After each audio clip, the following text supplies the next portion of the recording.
Dobro. History. Archive.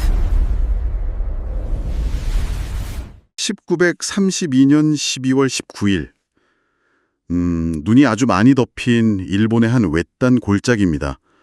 거기에 25살의 한 청년이 십자가 형틀에 묶여 있어요. 잠시 후에 총성이 울리고 그의 삶은 끝나죠. 하지만 역사가 기억하는 건 죽음 그 자체가 아니라 그 순간 그의 얼굴에 서려 있었다는 미소입니다. 오늘 저희가 함께 들여다볼 자료는 바로 윤봉길 의사의 마지막 순간에 대한 기록들입니다. 상하이 훈코 공원의 그 의거 이후에 그가 어떻게 일본 가나자와까지 가게 됐는지, 또 그 차가운 형틀 앞에서 왜 미소 지을 수 있었는지, 그리고 그의 죽음 이후에 벌어진 또 다른 전쟁까지 우리가 몰랐던 역사의 공백을 한번 채워보려고 합니다. 네, 많은 분들이 윤봉길 예사하면 딱 도시락 폭탄이라는 그 이미지 하나를 떠올리실 거예요. 그렇죠. 그 사진이 너무 유명하니까요. 맞아요. 하지만 그건 정말 거대한 이야기의 시작점에 불과하죠.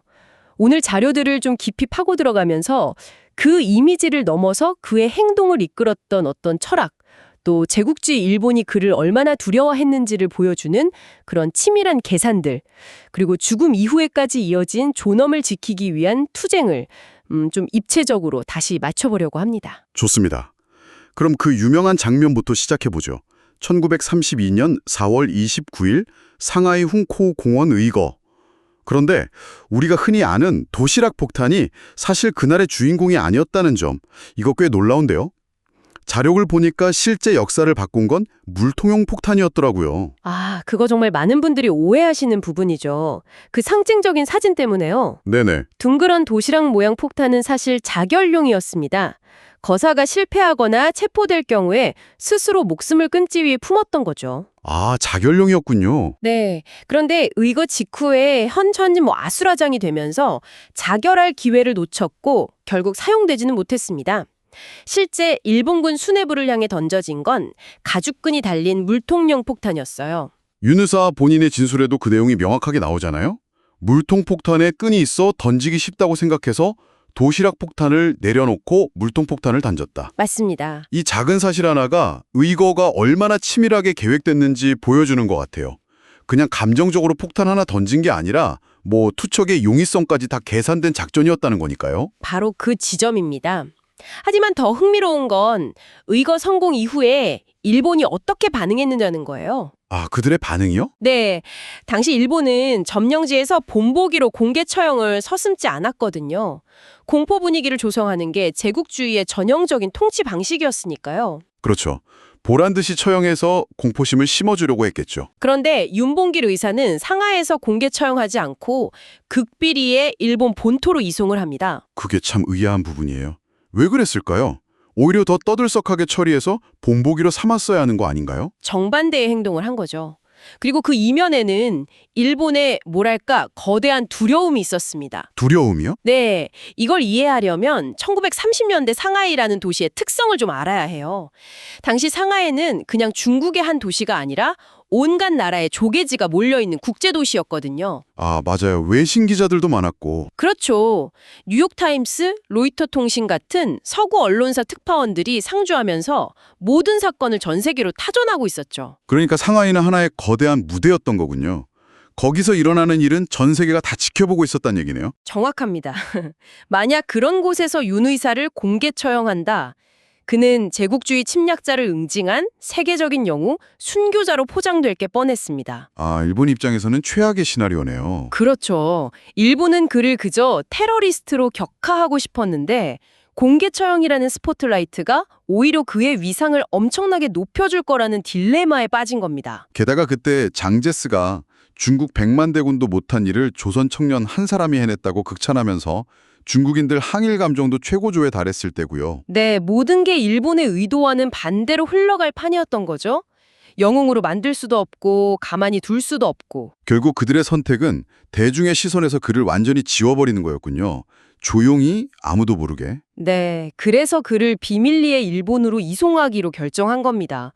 그리고 그 최종 목적지로 선택된 곳이 바로 가나자와였어요. 여기에 정말 소름 끼치는 복수의 논리가 숨어 있었습니다. 이 부분이 정말 기가 막힌 지점인데요. 일본에 수많은 도시가 있는데 왜 하필 가나자와였을까? 처음엔 그냥 무작위로 골랐나 싶었거든요. 절대 아니었죠. 자료를 보니 모든 게 다 계획된 거였어요. 맞아요. 가나자와는 일본 육군 제9사단의 주둔지였습니다.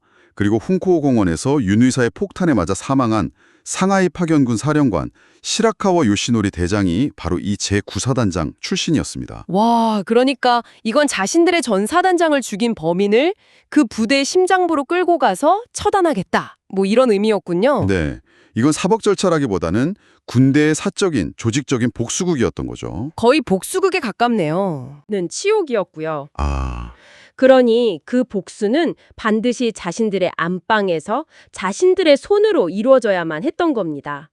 심지어 사형 집행일인 12월 19일 역시 제9사단의 어떤 내부 기념일과 관련이 있을 거라는 분석까지 있을 정도예요. 모든 게 그들만의 복수를 위한 하나의 의식처럼 정말 치밀하게 짜여 있었던 거네요. 그렇습니다.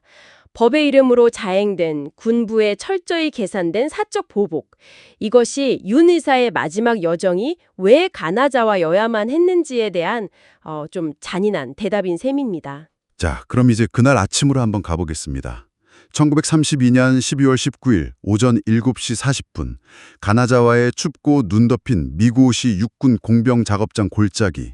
그런데 놀라운 건 수십 년간 미궁 속에 있던 이 장소의 정확한 위치를 지금은 우리가 알고 있다는 겁니다.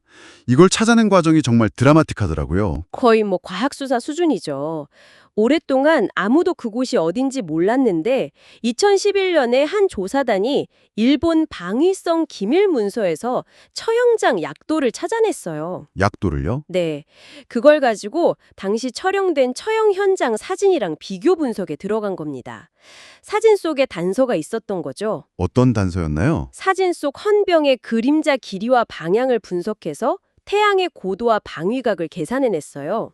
이걸 통해 촬영 시각과 계절을 특정한 거죠. 와, 대단하네요. 그리고 사진 배경에 찍힌 골짜기의 능선 각도, 나무의 형태 같은 것들을 현대의 지형도, 위성사진하고 하나하나 다 대조를 한답니다. 그렇게 해서 북위 36도 31분 30.14초, 동경 136도 40분 17.91초라는 정확한 좌표를 찾아냈습니다. 에 드러난 순간이었네요. 현대과학이 역사의 한순간을 그렇게 정밀하게 복원해낼 수 있다는 게 정말 놀랍습니다. 그렇죠. 그 차가운 골짜기, 바로 그 좌표에서 윤 의사는 십자가 모양의 형틀에 묶였습니다. 마지막 식사는 거부했고 남길 말이 있느냐는 질문에는 사형은 이미 각오했으니 더 이상 할 말은 없다고 답했다고 전해지죠. 죽음 앞에서조차 조금도 비굴하거나 구차한 모습을 보이지 않겠다는 의지. 그리고 적에게 어떤 동정이나 연민도 구하지 않겠다는 뭐랄까 대장부로서의 마지막 자존심이 느껴지는 대목입니다. 그리고 총탄은 하얀 천으로 가려진 그의 미간을 정확히 관통했습니다. 자료는 이 순간 죽음의 공포를 초월한 그의 표정을 미소라고 표현하고 있어요. 물론 우리가 생각하는 것처럼 입꼬리가 올라가는 그런 물리적인 웃음은 아니었겠죠. 그렇다면 이 영웅의 미소는 대체 어디에서 온 걸까요? 그 답이 그가 남긴 글들 속에 있더라고요. 맞습니다. 그는 자신의 삶과 죽음을 소아, 즉 작은 나와 대아, 큰 나라는 개념으로 설명을 했습니다. 소아와 대아. 네. 부모에게 효도하고 처자식을 사랑하는 건 소아의 삶이고 나라와 민족, 더 큰 정의를 위해 자신을 바치는 건 대아를 위한 길이라고 생각했던 거죠. 조국을 위해 떠나기 전에 남긴 글에 그런 내용이 있죠. 부모의 사랑보다, 형제의 사랑보다, 처자의 사랑보다도 더 한층 강하고 굳센 사랑이 있는 것을 각오하였다. 바로 그 마음이었던 겁니다. 특히 두 어린 아들에게 남긴 유서가 정말 가슴을 울립니다. 강보에 쌓인 두 병정에게라는 비장한 제목으로 시작하는데 아버지로서의 애틋함이 절절히 묻어나면서도 동시에 그걸 뛰어넘는 무언가가 있어요. 네네. 너희도 만일 피가 있고 뼈가 있다면 반드시 조선을 위해 용감한 투사가 되어라. 태산같이 높은 나의 희망을 버리지 말아라. 이건 아버지의 유언이라기보다 민족의 선배로서 남기는 준엄한 명령처럼 들리기도 합니다. 바로 그 지점입니다. 그에게 죽음은 생의 끝이 아니라 이상의 꽃이 피고 목적의 열매를 맺는 과정 그 자체였던 거예요. 아, 그러니 형틀 앞에서의 그 표정, 그 미소는 마침내 소화를 넘어 대야를 완성했다는 어떤 내적 성취감과 확신의 표현이었던 거죠. 자신의 죽음이 결코 헛되지 않을 거라는 믿음에서 온 평온함이었을 겁니다. 제국주의는 그의 육체를 파괴했지만 정신적으로는 완벽하게 패배한 순간이라고 할 수 있겠네요. 그렇죠. 그런데 그의 죽음으로 모든 것이 끝났을까요? 아닙니다. 일본의 만행은 그의 숨이 멎은 후에도 계속됐습니다. 사실 자료를 보면서 가장 충격적이고 분노였던 부분이 바로 이 다음 이야기입니다. 저도 그렇습니다. 정말. 그들은 윤 이사의 유해를 가족에게 돌려주지 않고 안매장했습니다.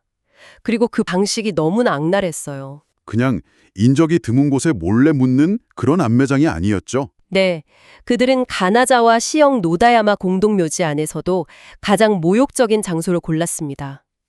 공동묘지 관리사무소로 들어가는 길목, 그것도 쓰레기 하치장 바로 옆 통행로 한가운데였습니다. 잠시만요. 그건 무덤들 사이가 아니라 그냥 사람들이 다니는 길바닥이에요? 네, 봉분도 없이 평평하게 땅을 다져서 묘지를 오가는 수많은 사람들이 영원히 그의 유해 위를 밟고 지나가도록 만든 겁니다. 와, 정말 할 말을 잃게 만드네요. 단순히 유해를 숨기는 차원을 넘어서 죽어서까지 그의 영혼을 모독하고 독립의 기운을 짓밟으려는 이건 거의 주술적인 저주에 가까운 행위인데요. 정확한 표현입니다. 육신에 가해진 폭력도 모자라서 사후의 존엄성마저 철저히 파괴하려 했던 거죠. 그렇게 윤 의사의 유해는 14년 동안이나 차가운 땅 속에서 사람들의 발에 밟혀야 했군요. 네, 일본 제국주의의 그 치졸하고 잔인한 북수심이 어떤 수준이었는지 극명하게 보여주는 대목이죠. 하지만 역사는 그들의 의도대로 흐르지 않았습니다. 14년 후 해방된 조국은 그를 잊지 않았죠. 네, 해방 이듬해인 1946년 백범 김구 선생의 지시로 유해 발굴단이 꾸려집니다. 그리고 이 임무를 맡아서 가나자와로 향한 인물이 바로 독립운동가 박열 의사였습니다. 아, 박열 의사. 네, 그 역시 일본 감옥에서 22년을 복역한 인물이었죠. 동지의 유해를 되찾겠다는 그의 의지는 누구보다 강했을 겁니다. 당시 일본은 패전 직후라 혼란스러웠을 텐데 유해를 찾는 과정이 쉽지 않았겠어요? 굉장히 어려웠죠. 정확한 위치를 아는 사람이 거의 없었으니까요. 발굴단은 수소문 끝에 당시 사형 집행에 관여했던 일본인 관리와 인부들을 찾아내서 증언을 확보했습니다. 아, 다행이네요. 네, 그들의 기억에 의존해서 공동묘지 입구 주변을 파내려가기 시작했죠. 그리고 마침내 길바닥 아래 얕은 깊이에서 관도 없이 가마니에 쌓인 채 웅크리고 있는 유해를 발견합니다. 아이고.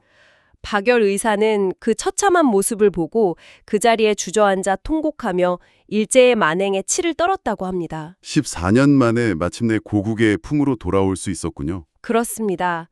유해는 일본에서 추도식을 거행한 후에 부산항으로 돌아왔고 서울에서 수만 명의 인파가 온집한 가운데 최초의 국민장으로 장례가 치러졌습니다. 현재는 서울 효창공원 324 묘역에 이봉창, 백정기 의사와 함께 잠들어 계시죠.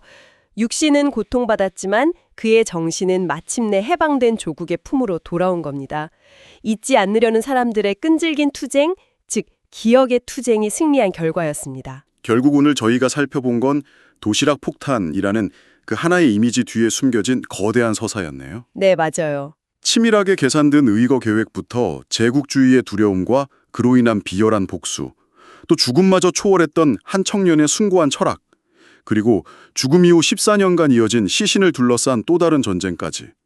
윤봉길 의사의 이야기는 정말 단순히 한 번의 폭발함으로 끝나는 것이 아니었습니다. 그는 집을 떠나며 장부출과 생불환, 즉 사나이는 뜻을 이루기 전에는 살아서 돌아오지 않는다는 약속을 남겼고 그 약속을 지켰습니다.